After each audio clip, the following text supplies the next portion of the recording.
Good morning everyone. আর আজকে হচ্ছে মঙ্গলবার, মানে জয় বজরংবলী। Good morning everyone. আর আমি তোমাদের সঙ্গে দুটো কথা বলতে চাই। আমি দেখেছি যখনই আমি কোনো hair related skin related video বানাই, স্কিন কেয়ার রুটিন নিয়ে বা হেয়ার কেয়ার রুটিন নিয়ে, কিছু মানুষ কমেন্ট করে, না এগুলো কোনো হেড কমেন্টস নয়। আর আমিও কোনো রাগ ঝালের ব্যাপার না, জাস্ট দুটো কথা বলতে চাই। সেটা হচ্ছে অনেকেই লেখে যে সোনালি তুমি তোমার স্কিন আর চুল নিয়ে ভীষণ বেশি অবসেসড, কোনো কিছুই পার্মানেন্ট নয়, যেটা আজ আছে কাল নেই। হ্যাঁ, ঠিক কথাই, পৃথিবীতে কোনো কিছুই পার্মানেন্ট নয়, না সুখ দুঃখ, না টাকা পয়সা, না সম্পত্তি, কিছু নয়।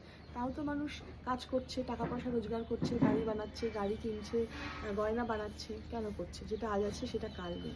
আরও একটা কথা হচ্ছে, আমাদের সারা শরীরটাকে ভালো রাখার জন্য আমরা এটা খাই, যেটা আমাদের শরীরের জন্য খারাপ সেটা আমরা খাই না। আমরা যোগা করছি, আমরা জিমে যাচ্ছি, আমরা হাঁটাহাঁটি করছি ট্রেডমিলে, কেন না আমাদের শরীরটাকে ভালো রাখার জন্য।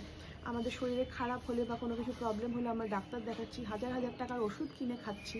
তো সারা শরীরের মধ্যে সব আমাদের শরীরের জন্য ভালো, তা সারা শরীরের মধ্যে স্কিন আর হেয়ারটা কি পড়ে না?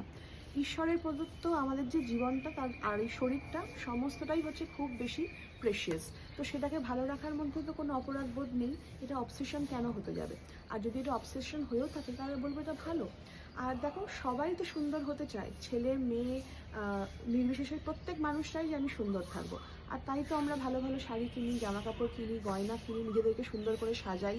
এবং যখন কেউ প্রশংসা করে বা তোমাকে দেখতে ভালো লাগছে, তখন আমরাও খুশি হয়ে যাই। তার মানে আমাদের মনের মধ্যে কোথাও একটা সুপ্ত বাসনা থাকে যে হ্যাঁ, আমরা সুন্দর থাকবো।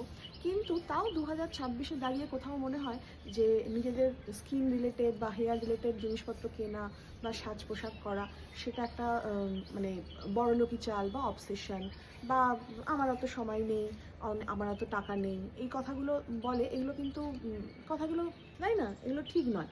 আমাদের সমস্ত কিছুই ভালো রাখতে হবে। সবাই সবকিছু করে, সবকিছুই কিনছে, হ্যাঁ। ও তোমাকে শুধু ওইখানে লেখা আর না, আর কিছু না। একটা কথা হচ্ছে, এবার তো একটু সাহসিকতার পরিচয় দেওয়ার সময় হয়ে গেছে। নিজের যেটা সুপ্ত বাসনাগুলো, সেগুলোকে মানে মুখ ফুটে বলার টাইম হয়ে গেছে। কেন সাজবো লাইফ না? Is too short, enjoy your life. Enjoy your life. আর নিজেকে ভালো রাখার মধ্যে কোনো গিল্ট ফিল যেটা থাকে,